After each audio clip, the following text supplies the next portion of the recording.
Hi, I'd like to talk a little bit about tuning race skis, specifically about tuning brand new out of the wrapper race skis and whether or not there's a reason to put those skis on a ski grinder. And I would say absolutely not. New skis should definitely be tuned, but the tune should not consist of getting them on the grinder, and I'll go through why. Anyone that's been around racing for any amount of time knows that skis wear out quickly from being put on a grinder. The grinder removes more metal than tuning the ski by hand, and everyone has seen skis where the edges are so thin they can't be tuned anymore. And at that point, the ski is garbage. It doesn't matter how new it is. It doesn't matter how many days it's been skied. It doesn't matter how well it's skiing. If we can't tune it anymore and keep it sharp, we can't use it. And ski tuning on a grinder absolutely removes more metal than tuning by hand, at least careful tuning by hand. So the goal should be to keep the ski on the grinder, or even to use a file as little as possible, not as much as possible.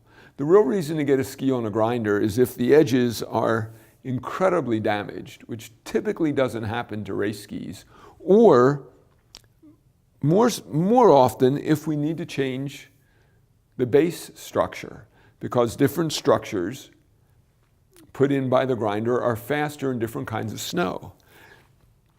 But here we live in a very diverse area.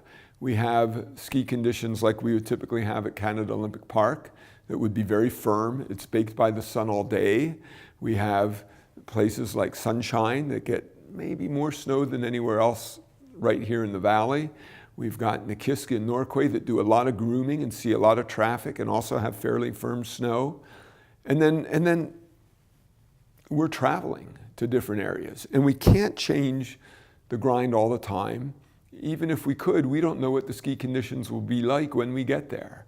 So the manufacturers already put the grind on the ski that they know works best and most reliably in a diverse environment where conditions are constantly changing.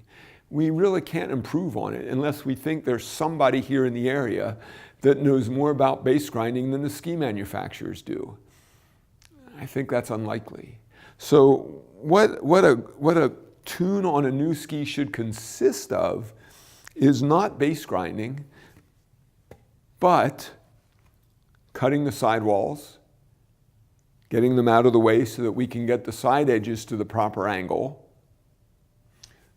detuning tips and tails, cleaning up the top sheets of the skis so that we can establish the angles that we want, probably either 2 or 3 degrees, and then waxing. And that's really it. We want to get the ski angles established accurately so that you at home can easily maintain them for the rest of the year. And the goal should be to grind the ski as little as possible, not as much as possible. Thanks a lot.